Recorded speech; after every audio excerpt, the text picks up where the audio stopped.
These 30 people have never met. By the day's end, they may wish they never had. For one long day, they'll be at the mercy of this woman, a retired American teacher who calls herself the bitch. Some would say with good reason. Bullshit! No, you're not gonna say I'm sorry there's racism. For 40 years, Jane Elliott's been running an exercise that's ignited controversy around the world. It isn't my fault you're stupid.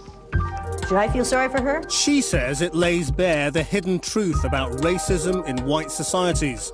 Many disagree, some vehemently. Wrong. You're doing it again. Persecuted her for standing out. You're doing it again. Persecuted him for standing out.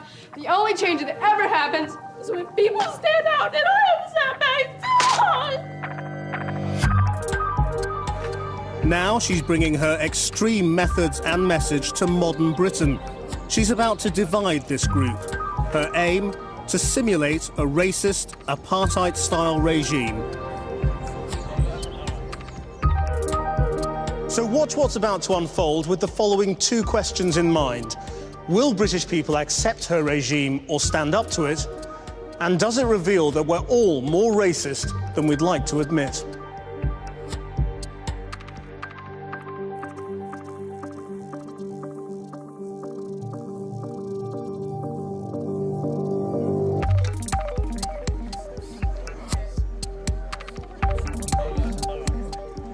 Six months ago, we advertised for people to take part in a psychological exercise. These men and women from a range of races and backgrounds have come to this disused warehouse in London to participate. They don't know what lies ahead.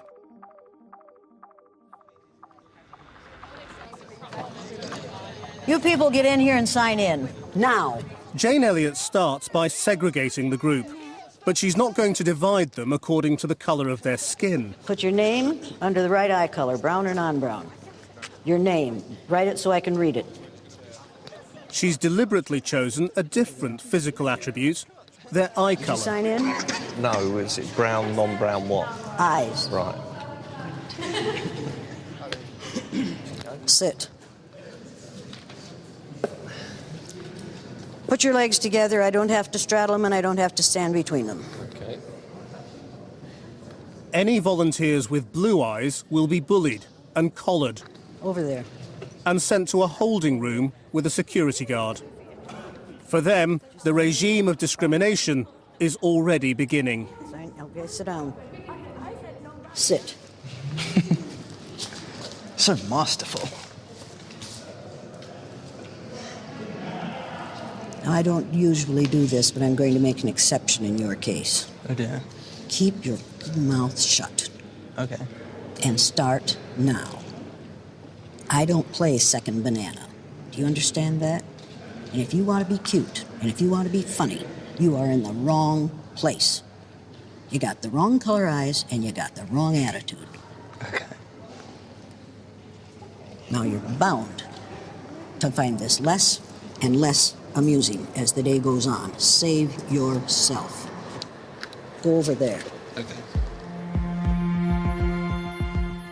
Throughout the day, I'm based in this adjoining building, watching with psychologists Professor Dominic Abrams and Dr. Funké Baffour. So it started already, and it's quite blunt already, isn't it? I mean, they look pretty shocked. And she's established a very clear power structure here. She is the leader, and they have to respect her authority for this to work. And at this point, they're all releasing control. What she's doing now is making them release control so that she's in charge. But the blue eyes are already compliant. They're being shouted at, Yes. told to sit down, shut up. I think they think it's a joke. They might think, oh, this is workshop, this is just to set us up for the workshop, not really realising the impact it's going to have on them. Brown or non-brown? Brown. Go right down there. Brown-eyed, go there. Volunteers with brown eyes are sent straight through to their seats in the main hall. This will be the privileged majority group. The blue eyes will be held together in an uncomfortable room with just 4 chairs. God, she's friendly, isn't she? Actually, she was very rude. And monitored by security cameras. What do you have in your mouth? Nothing. You aren't chewing gum? No, anymore. Don't be. Go over there and stand until somebody comes for you. Sit down. Now I'm going to give you a piece of advice. I don't need cute. I gave up cute when I was 18. And you'd better give it up now. Don't be a funny girl today. I'm not amused. I've had a bad night and you're going to have a bad day. Go over there and stand by her. Brown-eyed? Brown-eyed. Go right there. Thank you. We're not doing too well, are we? Don't walk in front of me. Go behind me and sit down. Haven't done well at all yet, have they? Yeah, we have. Oh, have we? What have we done that's so wonderful? World, Oh, isn't you that? know. Yeah, what a bunch of bullshit. Go over there. Thank God. Thank you. Go there.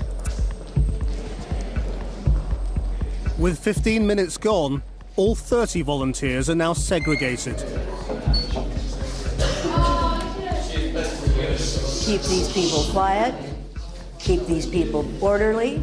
If they get noisy, they will be ejected from the building. The blue-eyed group is now isolated and out of earshot. The scene is set for the next phase of Jane Elliott's regime. Her plan is to get the brown-eyed group to turn against the blue eyes. But why? What is she trying to achieve?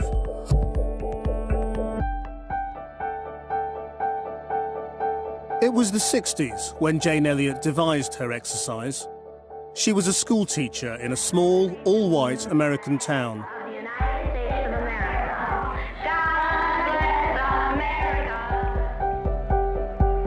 America in 1968 was a segregated country. Black Americans were dying, battling for their basic civil rights.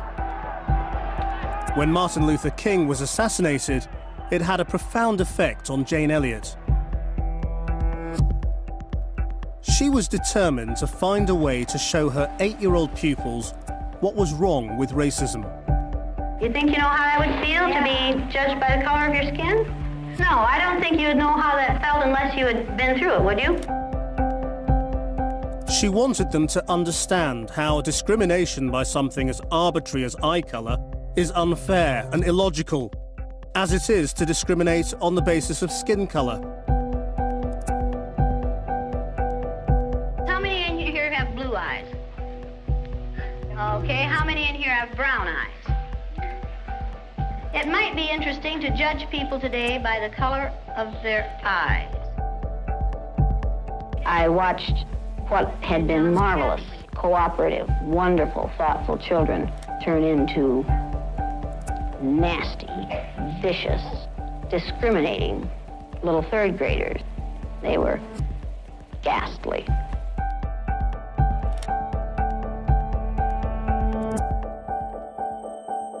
In race-torn America, Jane Elliott opened her students' eyes to overt racism. Good morning. Good morning. Good morning. Good morning. I'm your resident bitch for the day. Yay. Yeah. But as she prepares to unleash the full force of her provocative methods on these men and women, what will she reveal about modern, multicultural Britain?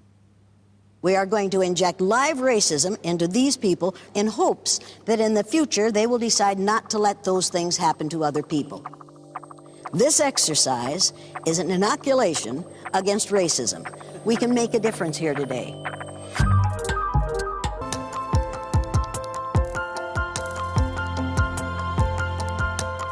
When you do this exercise in a kind way, people think you're weak and they do not listen. Do I have your attention? Yeah. Do I have your attention?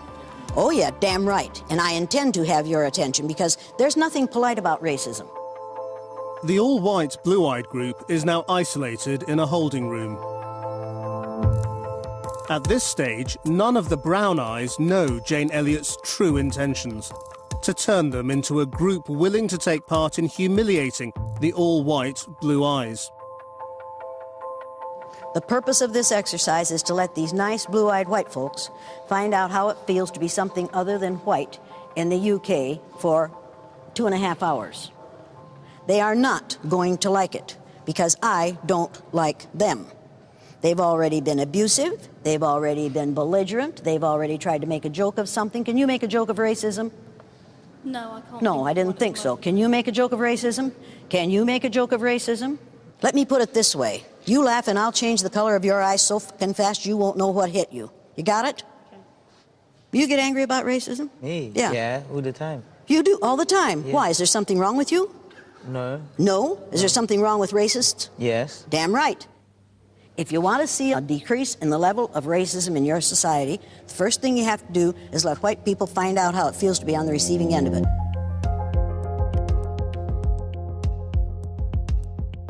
Jane Elliott's abrasive style is not to everyone's taste. Over the years, it has been criticised as bullying. How do you feel about Jane's style and approach? This is an educator, a teacher, trying to teach these people what it is like to feel discriminated against. And you think about adults being taught in that way. She's put them in a childlike position, which many people don't, well, nobody wants to experience that as an adult. So I do feel that some of her elements are quite harsh. She's taking something that's been incredibly important to her in her personal life and in her role as a teacher, and she's saying, with this, I can powerfully demonstrate to a set of people what it's like to be the victim of racism and discrimination.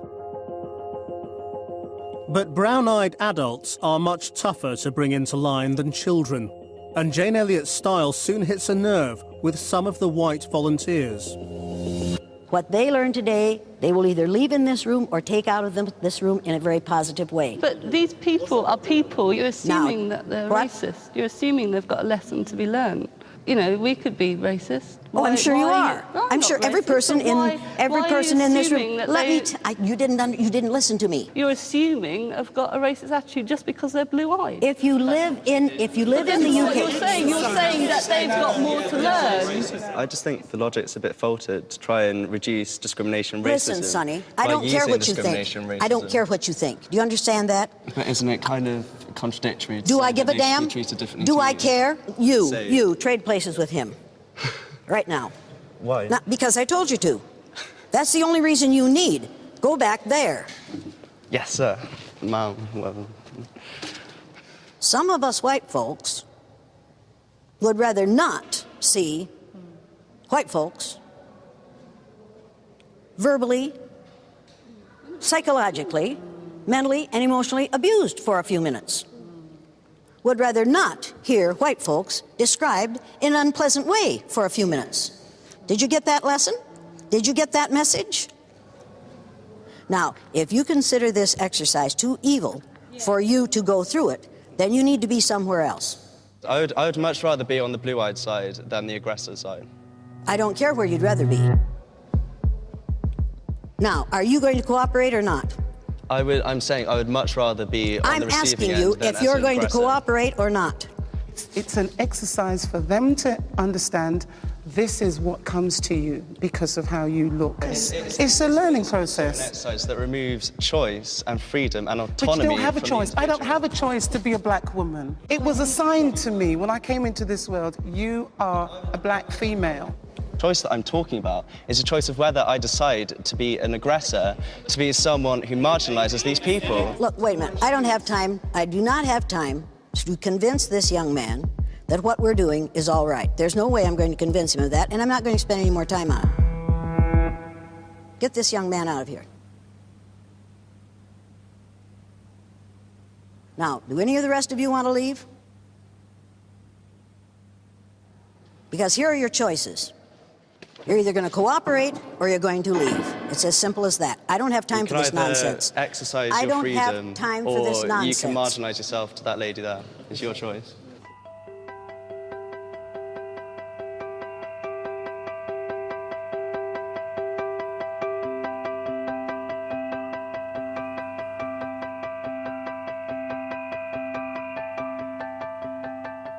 What do you think's the effect of her throwing him out on the rest of them?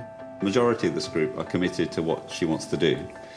And notably, it's the white members of the group who are uncertain about it and unhappy about it. And now another one's walking out. People in majority positions, powerful positions, the whites, for example, don't see there's a problem with racism.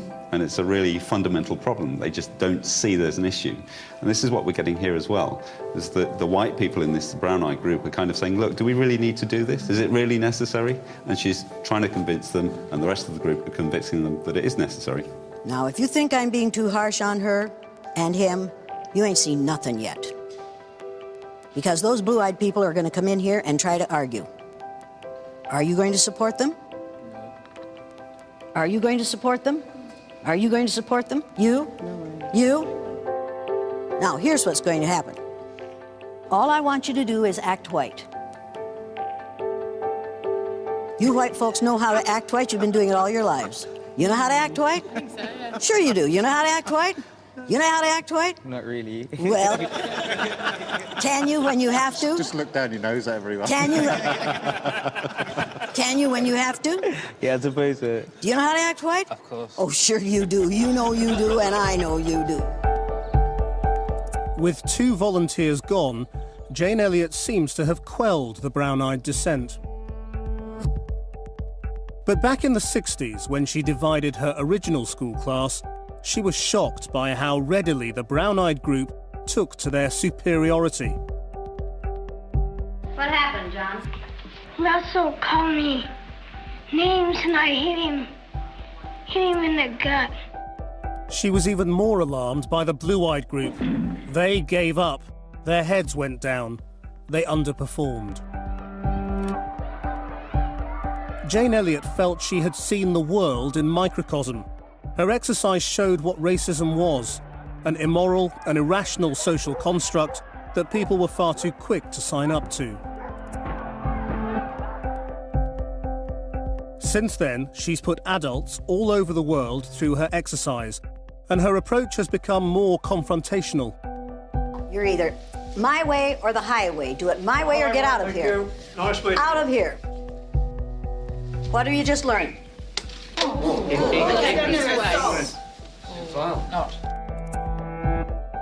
Now, Jane Elliott directs the full force of her confrontational tactics towards her prime targets, the blue-eyed group. Now, whether or not I like them, we're going to let these people in here. And you're going to see to it that they understand that we have created a situation for them to learn, that we did this for their own good. And how should they feel about that? Thankful. Grateful. And if they aren't grateful, what does that prove about them? They're ignorant, they're ingrates. No matter what you do for them, it isn't enough. That's just the way these people are. The Blues have now been waiting in the holding room for 2 hours. Time to go, then. About bloody time, too. They're about to discover what it's like to be on the receiving end of Jane Elliott's dictatorial regime. If one of these boys tries to come at me, what are you going to do? Protect you. Protect me, thank you very much. Change places with her.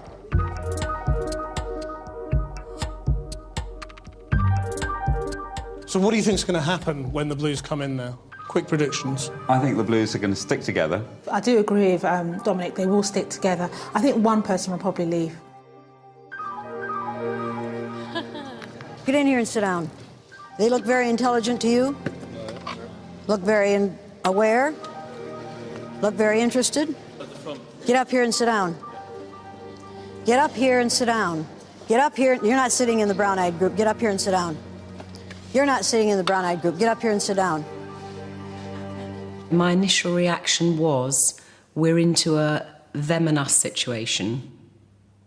I spotted immediately that the group of the brown-eyed people were looking very aggressively at us.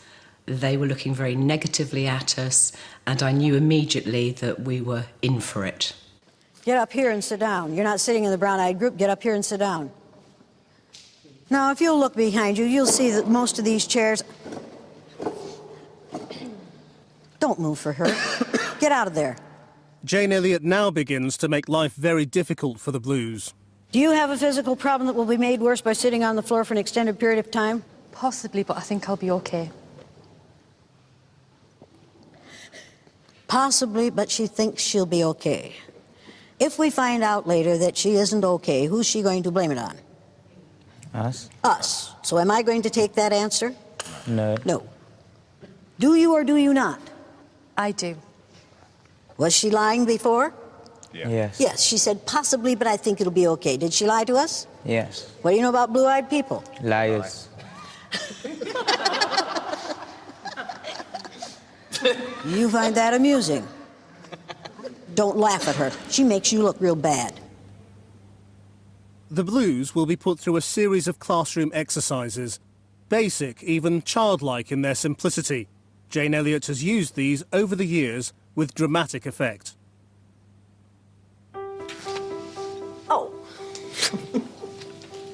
Her mission is to grind down the blue eyes. You know what a redundancy is? What? They give you money and you leave your job. They give you money and you leave the job. Once they're feeling downtrodden, what they learn from this can be a real revelation. Who's responsible for you being on the hot seat right now? I am. Thank you very much. Now, does that teach you something? That I have to listen to you. Is that all? And I have to conform to the way you want me to be and not how I am. Yeah. Does that teach you something? That I'm insignificant. Yeah. Does that teach you something? Yeah. Yeah. What does that teach you? I'm worthless. What does that teach you? If I can convince you that you're worthless in 45 minutes, what could I do if I did this with you for 30 years? You could take away my self-being and who I am. But in Britain in 2009, the Blues start to fight back. Getting right along. You do understand, you understand then that you understand that you are being discriminated against. Yes. Do you understand that you're being discriminated Discrimination downright Do you understand that you aren't liking what you're having? Yes. You need to know that that's not important to me. What's important to me is every time you argue, you prove that what I said about you is true. That you're argumentative, that you're belligerent, that you're uncooperative, that you're uncivilized, that you don't follow the rules, that you want to have things your own way, that you are accustomed to using power, and that you don't understand. You're abusing your power. Do you understand what's going on here? Yes. Tell them what's going on here. And the tall white male. Basically, it's a lot of people are totally unaware that discrimination goes on as much as it does. Hey, I want to know what happens when it happens. When it happened to you the last time, what happened? Wait. No. You don't have to answer that question. Yes, you do. Say what No, you want to say. you don't have to answer that question. Say what you want to say. Don't When listen it to it. happens out there in the real world, people make a stand. question. It's against the law and people make a stand. Now I'm making a stand. Enough.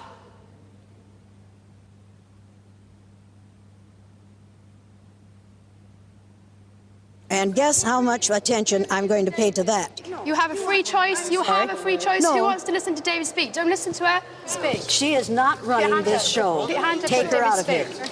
Take her out of here. Fine.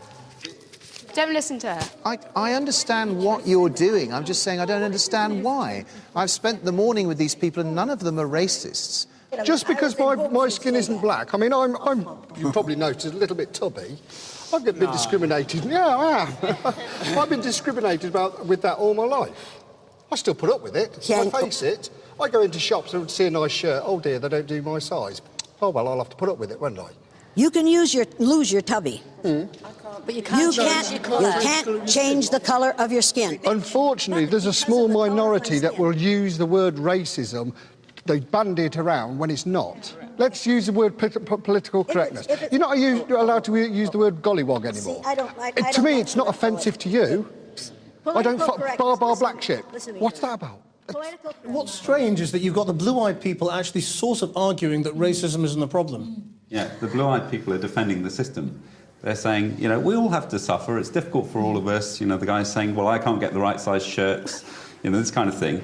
And they're still not recognising the difference in the scale of what's being experienced by minority groups as opposed to what most people in society are putting up with, which are minor inconveniences by comparison. So I'm sensing, do people really understand what is racism? The group of the blue eyes are white people. They're living in their world. So we're asking them to live in a world of what it's like to be black or Asian, which is quite difficult to do in 2 hours. So in their minds, it's like, well, racism doesn't exist, because it doesn't exist to them.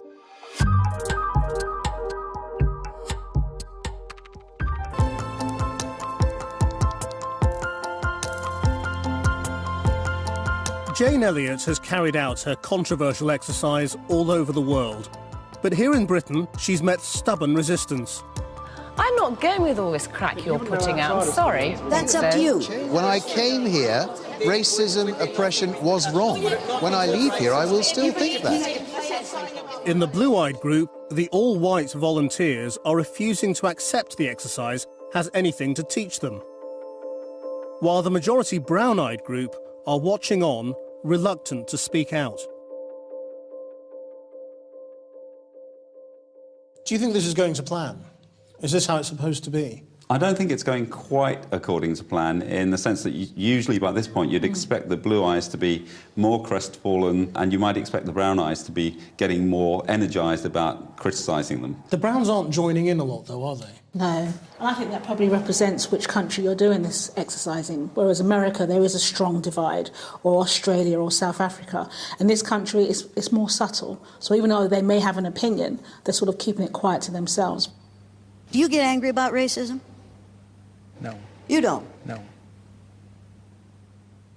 I was brought up by my mum, who's white, grandma who's white, my auntie who's white, my cousin who's white. I mean, my family is white. So the only thing that isn't white is my appearance, in terms of my mannerisms and everything else. So I play the game, and part of my playing the game is avoiding the situations where somebody could have a negative stereotype of me based on my name, what I look like. And I think that's it, because once somebody sits down and have a conversation with me, they realise I'm not the things that potentially their stereotypes would dictate I should be like. Jane Elliott now introduces a setup designed to force any reluctant volunteers to finally step into the fray. You, stand up here beside me. Yeah. You, right here. I wanted you, nice blue-eyed white people, to find out how it feels to be on the receiving end of that which we allow to be handed out to whole groups of people every day. You don't live what she lives with. And you can't argue with somebody's experience. No. If you don't see the other person's reality, then you don't face that reality, you're almost part of the problem, because you don't see any reason for change it. Change what? Change what? In the UK, the racism, it's very subtle. It's very subtle. It's standing in a queue, waiting to be served, and the lady at the desk or the reception serves the person behind you, or the white family that's just walked in through the door, or my son running for the bus and getting stopped by the police. Why are you running? I'm running for the bus. Her child learns something like this every time he walks down the goddamn street. Stop and search. And in the United States of America, any kid stop and search because there's a knife problem at the moment. 8 times any more child. likely to be stopped and searched as a black boy. But you keep saying statistics. I'm sorry, statistics. That's how it is. It's the way it is. Everywhere, all teenagers out at night. It's a statistics show. The police will stop them and look for knives. It doesn't You are matter 8 what colour times more likely to be stopped One of my and best searched. friends is a local Bobby on You're the not hearing me. denying the hearing facts. you, but you feel you're And now you're getting unique. defensive. You are not unique. You're still not hearing the point. You're not hearing the point. I'm totally hearing the point. What I'd like to hear more is what you propose to do to actually change all this. Oh, wait a minute. Let's get on to Oh, that wait a later. minute. Oh, How wait a are we minute. going to change it? Oh, What good, will we good, do? good. I'm so glad you asked that. I'm so glad you asked that. I'm bored with this bit now. I'm ready for a tea break and I want to move on. What you're doing is blaming the victim. What victim? What you're doing is blaming the victim. You're saying, Where's the victim? You're saying to her, what are you going to do to change this? What are you going to do? She doesn't have the power to change this. We? No, you did not. Did? No, What I'm did she sorry, say? you weren't listening.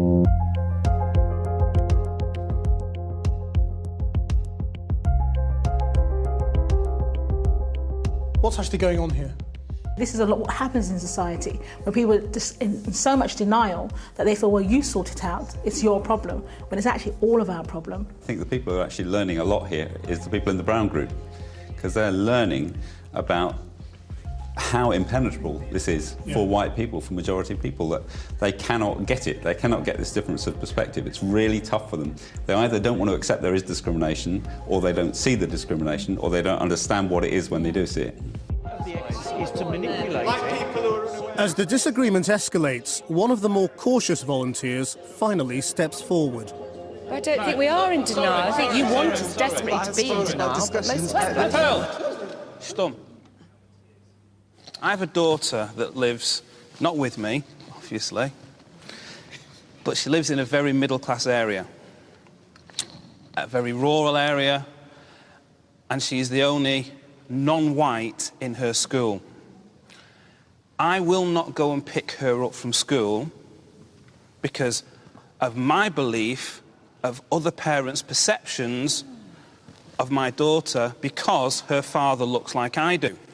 Now, you can frown as if to say, well, why? But the bottom line is, after 34 years of my life in this country, that's how I feel. Oh, that's so sad. It is so... Yeah? I feel sad. OK, now another reality of it, and ask any of my friends, is I talk in terms of I play the game. OK? If you speak to me on the phone, you will have zero idea of what I look like. You either conform, in which case you get an easy life, or you fight against it and you'll end up criminalised, outcast and removed from the situation. But Marvin, what you've said, I agree with, but it's not colour. You could be a skinhead and not want to pick your kid up from school. You can be a cockney. The skinhead can let his hair grow. I'm talking wholly and exclusively based on the colour of my skin, nothing else. Just to qualify the thing about the school, part of the reason I don't go to the school is because, I mean, I'm mixed race, so I'm only half caste. My daughter has got a white mother, which means she's even lighter than me. Therefore, I believe that most, if not all, of the people at that school think she's white. If I turn up, then the children will see a different... And treat her differently. And again, it's not necessarily because these kids are ignorant, it's because these kids live in an environment that's wholly of white people. I chose to play the game. That's right. That's it. We have to play the game. There is this game we have to play to get by. Play the game as well. My ex-husband, for example, is in the sporting environment. He's taking on top quality customers, the RAF, people like that. But he conforms. He has to wear a business suit. He has to wear a tie. He has to speak beautifully. He has his short back and side haircut. He looks immaculately groomed. He's actually a rugby player from way back. He's happy wearing sloppy old jumpers. Is he white? He used to have his hair longer. Is he white? We have to conform as well. Is he white? That's not conforming. You're talking about conforming. He would conform to pick up my daughter from her school. He would not turn up looking like a scruff bag with long hair, bad clothes, bad breath, unwashed, bad shoes. Isn't that pride, though? No, it's exactly the same. You're talking about your school environment with your daughter, my school environment with my daughter. Would we all agree that it's not the same? They would It's not the same. It's not the same. It is. Sorry. Yes. Maybe to a lesser degree. Let's agree. Let's agree to disagree.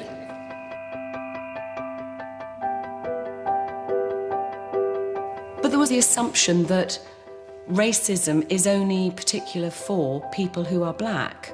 And I don't actually agree with that. I think there's racism for white people just as much. I've been in this situation many times where I've had remarks made about my person, the fact that I'm white, that I'm blonde, that I'm getting old or whatever.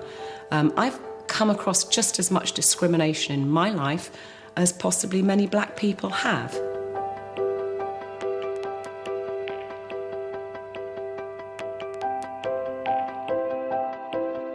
But it's interesting now that the brown eye group are actually talking up. You know, the blue eyes were obviously saying, this is where I stand, I don't agree with this. And the brown eyes say, no, listen, these are the experiences that we have had, and make in relation to what people are actually saying in the blue eye group. So what do you think this tells us then about discrimination in Britain? In Britain, you've got an establishment with power. And that establishment, people who are part of it, the rules, the laws that we have, are things that people take for granted as being fair. But they privilege a certain set of people more than everybody else. So it's not that we have one particular racial group that everybody's racist against. It's that there are many minority groups, all of which are disadvantaged by this system of power. But you might walk away from this and say the white people in the blue-eyed group are just in denial. I totally agree, because there's a sense of like, well, we're not racist and racism doesn't happen. Because the discourse now is that people are feeling, whether you're black, white, Asian, everyone feels they're being discriminated against. But what people are failing to recognise is the issue of power. And this is what Jane is trying to present, but they're not actually quite getting that right now. But Jane Elliott is undeterred, and the segregation of the two groups continues during the food break. As the blues are kept together and fed basic sandwiches, the browns are given the freedom to enjoy a buffet. And look what they're getting. Have you looked? They're getting cordon bleu, we get a few sarnies. This is where it takes the piss, actually. It's not just the blues who are feeling hard done by. Over in the brown-eyed group, the black volunteers feel there is a lesson to be learnt. But one of the white volunteers doesn't think it's fair to label all whites as racist. I'm getting drawn into something that I don't want to argue about because I don't want to see other people abused. But the thing you are is, saying that just because aware. you are black, only black people experience racism. I grew up in a country full of people where there weren't any white people. I understand racism just like you understand racism. I don't have to be black to understand what it feels like to be a black person. You don't have to be white to... You can still empathise with people. When we first started, most of the people in the blues were in complete denial. And now? And then some shifted, and some Everyone, are still but maybe and then two or some are three. still, some are like this. Yeah, but some have gotten up and walked out because they refuse to walk in our shoes for 2 hours. It's been picked on, it's been bullied. If you become being a emotionally different... heightened, you're closing yourself off to it. Oh, that's rubbish. That's absolutely rubbish. Now, it just means it affects you. Here's the way it is. The exercise is not over. Do you understand that? Because the blue-eyed people don't. So there is more abuse to come if that's what you prefer to call it. So I just want to have a glass.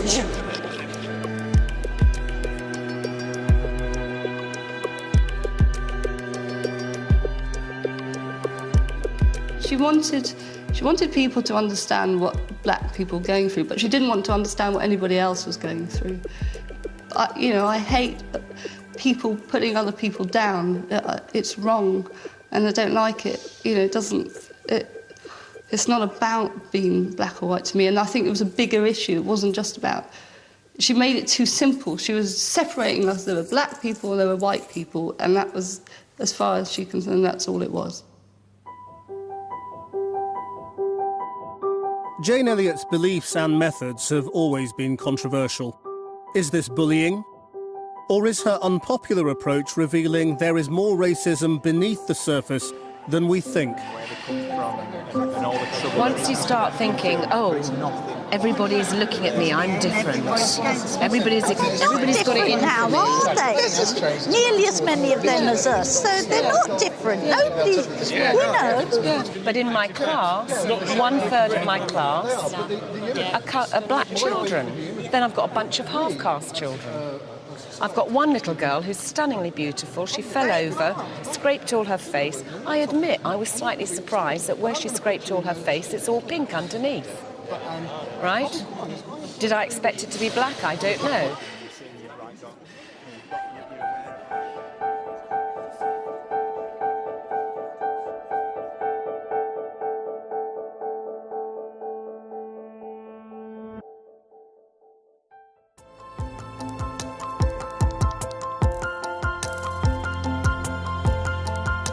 So what you're saying is that everything that people of color say to you isn't true.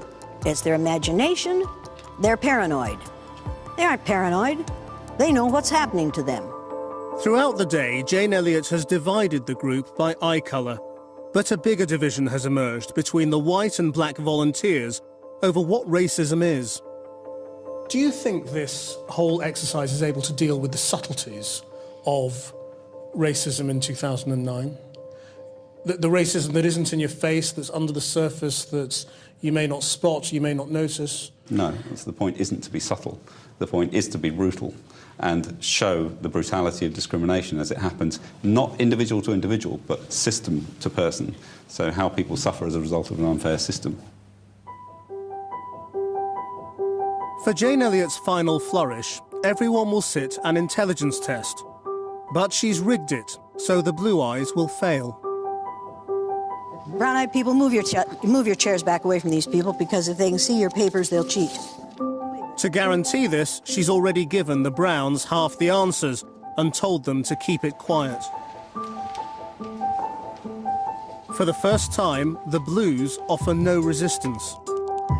Hopefully it makes them aware there's no way to win. They're in a lose-lose situation. And then eventually, they become resigned to the fact that they have no power. And it's just, might as well sit here and take it. There's nothing I can do about it. But one white volunteer in the Brown Eyes is about to derail the test. Whose test is this? Hazel. Hazel's. Where's your test? Underneath. Are you checking it at the same time? No. Why not? Because why should I?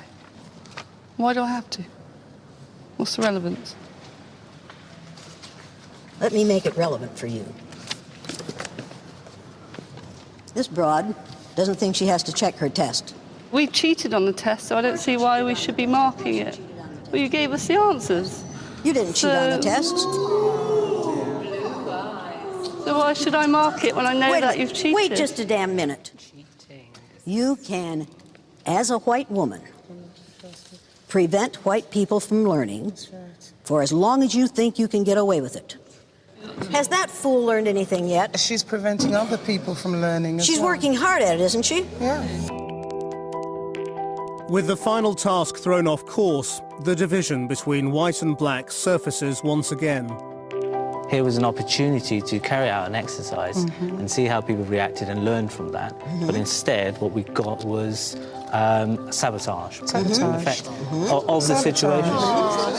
It's not. Exactly what it is. Clearly, I think we all understand that this is an exercise, and there were issues. Now we will never know, will we?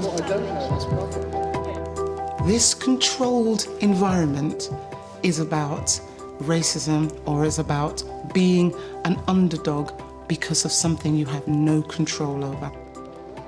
Sometimes the system is stacked against you, and those in power may be operating in a way to put you in a disadvantaged position. Jane Elliott brings her exercise to a close. After 10 hours of struggle, has the exercise revealed the reality of life in modern Britain is still very different for white and black people? I'm 63 years old, and I've seen England change so much. You know, for me, it's so difficult because all of a sudden, you know, we've got this multiracial society.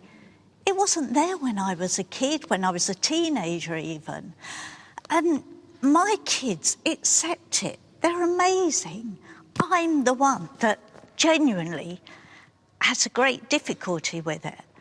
But I'm learning. And today, I think I've learned so much. Thank you. For me, I didn't need to ever change my opinions.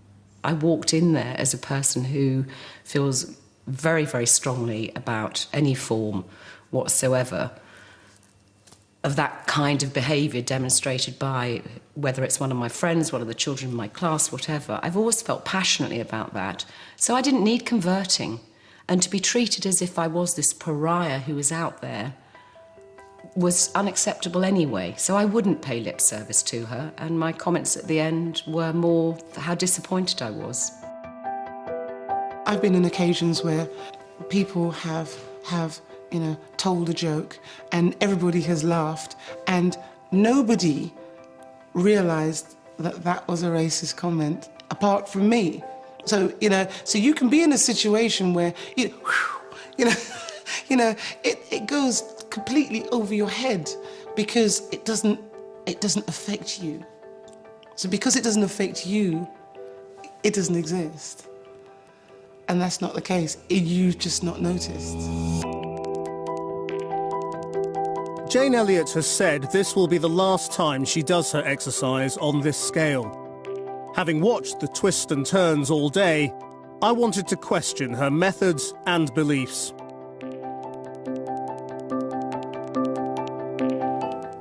Jane, thank you very much indeed for putting this exercise on and for letting us watch. But there are a number of things that have sprung to mind watching it. Do you feel guilty about being white? Not at all. I didn't choose it. I can't lose it. Why would I feel guilty about it?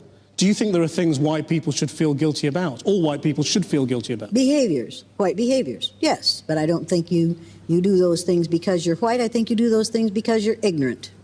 So you're conditioned to do these things, Absolutely. to be racist? Absolutely. Do And you it think- works. The conditioning is working, has worked for a very long time. Do you think all white people are racist? I think if you graduated from high school and you aren't a racist, you weren't listening, you should have gotten an F in social studies. So that's a yes. That's All white people are racist. We are conditioned to the myth of white superiority from the moment of our, in fact, before birth. We are conditioned to the myth of white superiority. Some people who watched these events today they'll have this interpretation of it, and just bear me out on it, that you met these people, you brutalized them to some extent, you were very hard on them, you made them insecure, you made them question all sorts of things about themselves. Did you ever see a lynching? Obviously not. Of course you did. Would you like to? Let's stick with the tradition of me asking the questions. No, let's stick with this. What I do looks brutal to white people because that isn't something they have to live with all day, every day. But you know the accusation. The accusation is you're manipulating them. Of course I am. And that's wrong. You're playing with their feelings. Yes, and it's wrong when it's done on a grand scale in society. It's even more wrong, but we do it all the time. You've been doing this for more than 4 decades. Yeah? What do you think people are going to say the legacy of Jane Elliott is? Don't care. You must care. You've care. been doing this to change behaviour and make the world a better place. You must care. Don't care.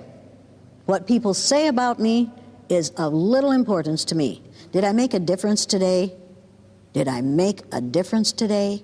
Did I make a positive difference today in the area of racism? And that's what I want to do.